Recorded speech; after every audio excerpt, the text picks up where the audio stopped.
ਅਲਿਫ ਅੱਲਾ ਦਿਲ ਰੱਤਾ ਮੇਰਾ, ਮੈਨੂੰ ਬੇ ਦੀ ਖਬਰ ਨਾ ਕਾਈ। ਬੇ ਪੜਿਆਂ ਕੁਝ ਸਮਝ ਨਾ ਆਵੇ, ਅਲਿਫ ਲਜ਼ਤ ਦੀ ਆਈ। ਆਇਨ ਤੇ ਗਾਇਨ ਦਾ ਫਰਕ ਨਾ ਜਾਣਾ, ਇਹ ਗੱਲ ਅਲਿਫ ਸਮਝਾਈ। ਬੁੱਲਿਆ ਕੌਲ ਅਲਿਫ ਦੇ ਪੂਰੇ, ਜਿਹੜੇ ਦਿਲ ਦੀ ਕਰਨ ਸਫਾئی। پنڈی پٹیاں سے 11 کلومیٹر جنوب کی طرف گاؤں مصطفیٰ آباد ہے۔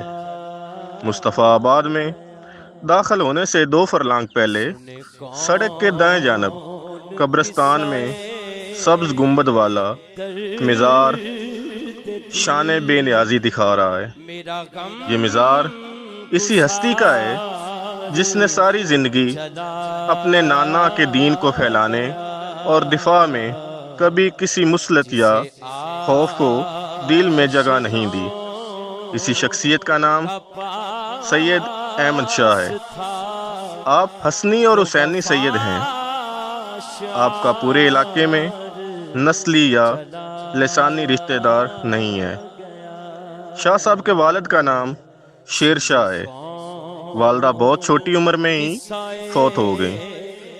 باپ نے دوسری شادی کر لی۔ آپ کی پرورش آپ کی پھوپھی فاطمہ نے کی۔ 5 سال کی عمر میں آپ کی پھوپھی بھی وفات پا گئیں۔ آپ کی ایک حقیقی بہن اور 2 ستیلے بھائی تھے۔ آپ ضلع ہزارہ کے ایک گاؤں چھچ کے رہنے والے تھے جو ایبٹ آباد سے کوئی 30-40 کلومیٹر کے فاصلے پر تھا۔ علاقہ بنجر تھا۔ لوگوں کی گزر بسر بکریاں اور گائیں پالنے پر تھی۔ منزلوں کی خبر خدا جانے، عشق ہے رہنما فقیروں کا۔ ستیلی ماں اور باپ کے رویے سے دل برداشتہ ہو کر آپ نے گھر چھوڑ دیا اور گولڑا شریف تشریف لے گئے اور پیر میر علی شاہ کے ہاتھ پر بیعت کی۔ اس وقت آپ کی عمر مبارک 5 برس تھی۔ بعد میں آپ کے والد آپ کو گھر لے آئے، لیکن آپ وہاں سے میاں والی چلے گئے اور وہاں مختلف مدارس میں تعلیم حاصل کرتے رہے اور ضلع میاں والی سے مولانا شمس الدین کے ساتھ یا ان کے استاد کی ترغیب پر اطاراں والا تحصیل پنڈی پٹیاں میں مولانا شمس الدین کے مدرسہ میں آ گئے۔ اس وقت آپ لڑکپن میں تھے۔ اطاراں والا گاؤں میں مدرسہ میں 100 طلباء تھے۔ ان کا خرچہ بھیک مانگنے سے پورا ہوتا تھا۔ جب آپ کو بھیجا گیا تو آپ نے اپنے ساتھی کو بھیک مانگنے سے انکار کر دیا اور کہا، نہ بھیک کا مال اٹھاؤں گا نہ مانگوں گا، صرف ساتھ جاؤں گا۔ دونوں ساتھی گاؤں جپیاں والا گئے۔ جپیاں والا گاؤں میں جب بہادر نامی شخص کو پتہ چلا کہ اس لڑکے کے ساتھ سید آیا ہے جو بھیک نہیں مانگنا چاہتا، تو وہ آپ کے استاد شمس الدین کے پاس گئے اور حضرت کی کفالت کا ذمہ لینے کی اجازت طلب کی۔ اس طرح آپ بہادر جپا کے گھر ایک فرد کی حیثیت سے رہنے لگے۔ اپنی تعلیم مکمل کرنے کے بعد آپ نے فروغ دین کے لیے جپیاں والا سے 3 کلومیٹر دور ڈیرہ امیر علی کھوکھر میں رہائش اختیار کی۔ یہاں آپ نے ایک مسجد تعمیر کروائی جو سفید مسجد کے نام سے مشہور ہے۔ بعد میں آپ چک نمبر 2 چلے گئے اور قرآن کریم کی تعلیم دینے لگے۔ ڈیرہ لالا کموکا، یہ ڈیرہ چک نمبر 2 سے 1 کلومیٹر کے فاصلے پر ہے۔ جپا خاندان اور کموکا خاندان کی باہمی رشتہ داریاں تھیں۔ سید صاحب ڈیرہ لالا کموکا پر آ گئے اور مال کے درخت کے نیچے عبادت کرتے رہے، یہاں تک کہ تراویح، اعتکاف اور عید کی عبادت۔ یہ زمین جلال والکرمل قوم ڈار کی تھی۔ یہاں آپ 15 سال رہے۔ جلال والکرمل کی رہائش مصطفیٰ آباد میں تھی۔ سید صاحب نے 1951 میں حج کیا۔ 1954 میں بہادر والا کا وفد شاہ صاحب کی خدمت میں حاضر ہوا اور مسجد کی امامت کی درخواست کی۔ پھر بہادر والا کا وفد کموکا خاندان سے اجازت لے کر آپ کو بہادر والا لے آیا۔ یہاں آپ محمد خان والد مراد اور ان کے بانجوں نور حسین پسران شیر محمد کے گھر منتقل ہوئے اور آخری دم تک یہیں رہے۔ آپ بنگلہ مصطفیٰ آباد میں جمعہ کا خطبہ بھی دیتے تھے۔ بہادر والا قیام کے دوران آپ نے چلا کشی کی۔ بعد میں آپ ذہنی طور پر متاثر ہوئے اور آپ کی ٹانگوں میں درد رہنے لگا اور مسلسل بیمار رہنے لگے۔ آپ پر سکارا کی کیفیت طاری رہنے لگی اور 26 ستمبر 1964 کو آپ 10 اسوج بروز جمعرات اس دار فانی سے رخصت ہو گئے۔ مقامی امام مسجد محمد ابراہیم جلال ولد کرمل اللہ دی تارائیں اور میاں جونا جیسے بزرگوں نے آپ کو غسل دیا اور سید امیر شاہ نے آپ کا جنازہ پڑھایا۔ جپیاں والا اور مصطفیٰ آباد دونوں گاؤں کے افراد آپ کو اپنے ہاں دفنانا چاہتے تھے۔ حتمی فیصلہ یہی ہوا کہ جنہوں نے سید صاحب کی آخری ایام میں خدمت کی وہ حقدار ہیں۔ لہذا مصطفیٰ آباد کے قبرستان میں شاہ صاحب کو جنوب مغربی کونے میں دفنانے لگے تو سید امیر شاہ نے احتجاج کیا کہ قبرستان کے لوگوں کے پاؤں ادھر ہیں، مگر انہیں یہیں دفن کر دیا گیا۔ 4 ماہ بعد چک 2 کے لوگوں نے راتوں رات شاہ صاحب کی قبر مبارک کھود کر لکڑی کے باکس سمیت نکال لے گئے اور اپنے قبرستان میں دفنانے کے لیے لے گئے۔ مصطفیٰ آباد والوں کو صبح خبر ملی تو بچہ کٹ مرنے کے لیے تیار ہو گیا، مگر گاؤں کے لوگوں نے مسلط پسندی سے کام لیا اور مار نور محمد ڈار، مار مولا داد خان ڈار اور حاجی حیات محمد نے لوگوں کو لڑائی کی پہل نہ کرنے کی تلقین کی اور پولیس کو ساتھ لے گئے۔ شاہ صاحب کو واپس لے آئے۔ لکڑی کے باکس سے خوشبو آ رہی تھی۔ دوبارہ جنازہ کر کے سولن کے شمال میں جہاں اس وقت کوئی قبر نہ تھی اور تمام قبریں جو آپ کے قدموں کی طرف تھیں دفنا دیا گیا۔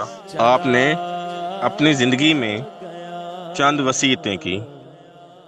حاجی حیات محمد والد محبت خان کو بلا کر تعویذ تحریر کروایا اور فرمایا ہر مرض کے لیے لکھ کر دینا، انشاءاللہ شفا ہوگی۔ تعویذ لینے والا حسب توفیق مسجد میں دے دے، میری وفات کا دن لکھ لینا، ڈھول نہ بجانا، تماشا نہ کرنا، اس روز ایک دیگ پکا کر بچوں میں تقسیم کر دینا۔ ایک عورت نے قبروں پر جانے کے بارے میں پوچھا، آپ نے فرمایا عورتوں کو ساتھ لے کر نہ جانا، گھر سے وضو کر کے سیدھی چلی جانا، رستے میں درود شریف، الحمدللہ اور دوسرے ذکر کرتے جانا، مغرب کی طرف پاؤں کے قریب بیٹھ کر پڑھنا، اس جگہ ولی کی نظر ہوتی ہے، سجدہ نہ کرنا، یوں نہ کہنا کہ مجھے دو یا لے لو، بلکہ یوں کہنا کہ اللہ سے دعا کرو کہ اللہ ہمیں عطا فرمائے۔ کتے کے کاٹنے کی شکایت پر فرمانے لگے بسم اللہ الرحمن الرحیم پڑھ کر 3 بار سلام قولا من رب الرحیم پڑھ کر پھونکو تو بولا کتا بھی نہیں کاٹے گا۔ جب لوگ آپ کے پاس اولاد کے لیے آتے تو آپ فرماتے اللہ جسے چاہتا ہے اور جب چاہتا ہے دیتا ہے۔ درخت لگانے کو آپ بہت پسند کرتے تھے اور درخت لگانے کی ترغیب بھی دیتے۔ آپ کی شخصیت کے بارے میں علاقے کے معروف مفتی مولانا نور محمد صاحب، جو کہ آپ کے ہم مکتب بھی تھے، فرماتے ہیں شاہ صاحب بااخلاق حمیدہ تھے، حاجی، عابد اور عالم بعمل تھے۔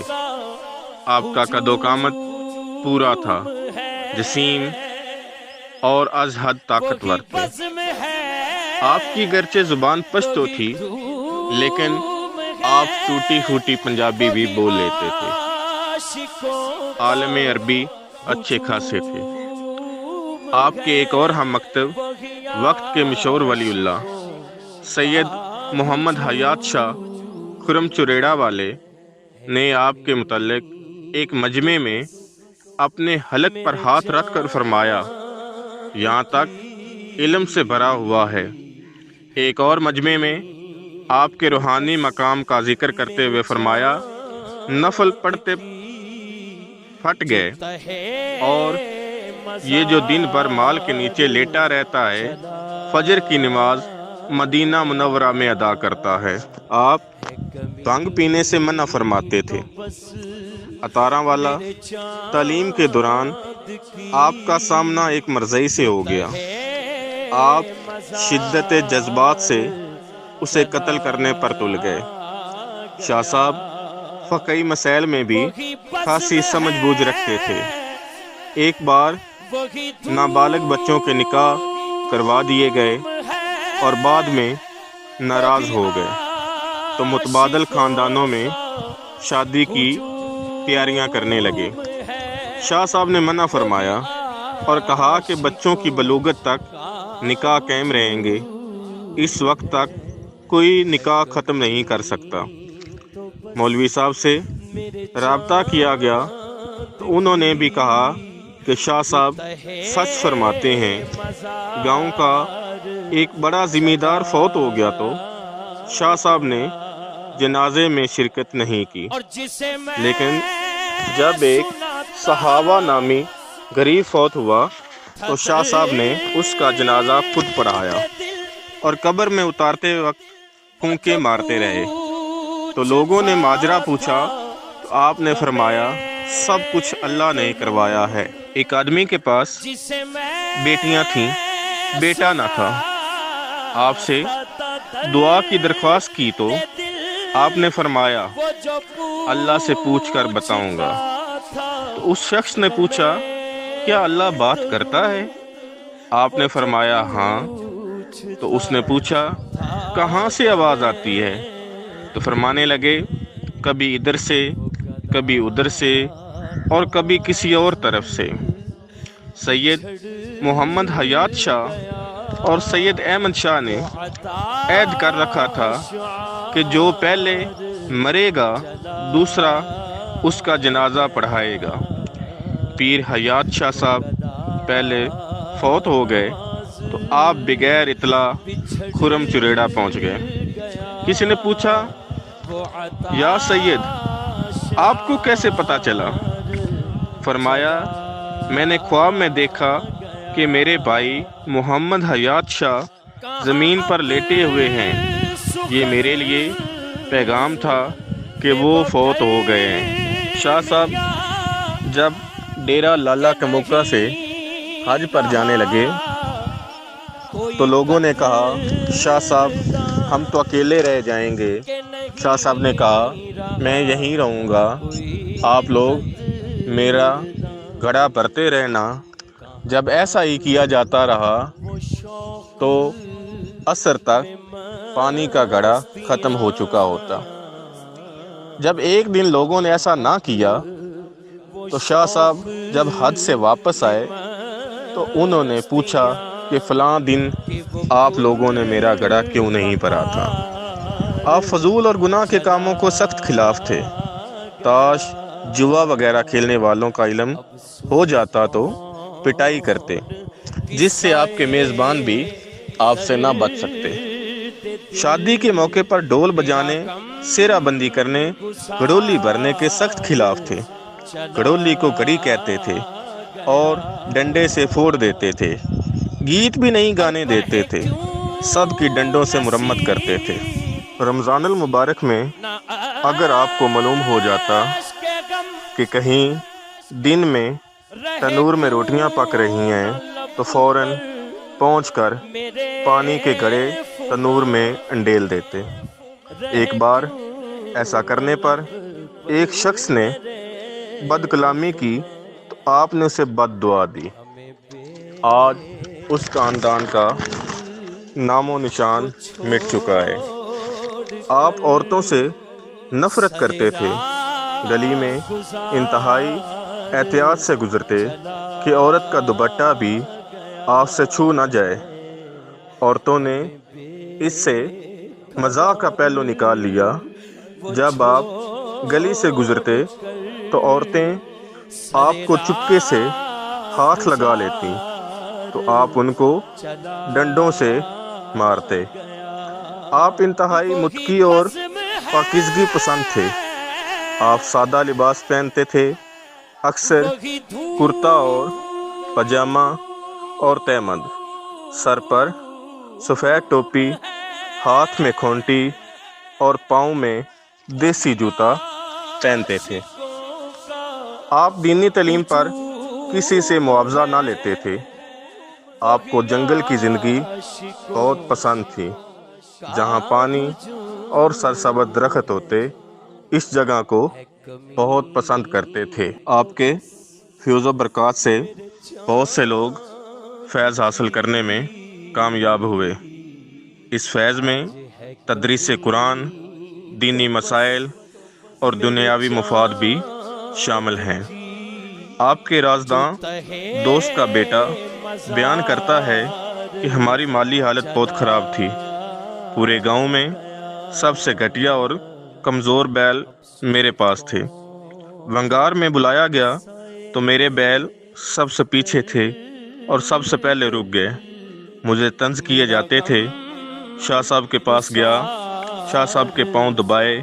انہوں نے بار بار منع کیا لیکن میں دباتا رہا۔ انہوں نے پوچھا کہ کیا بات ہے؟ جب میں نے بتایا تو تھوڑی دیر خاموش رہے اور پھر بولے، گورا چاہتا ہے۔ گورا سے مراد سرخ رنگ کا بیل ہے جو کارکردگی میں اپنی مثال آپ ہے۔ میں نے عرض کیا، شاہ جی اللہ تعالیٰ سے لے دیں، دعا کریں۔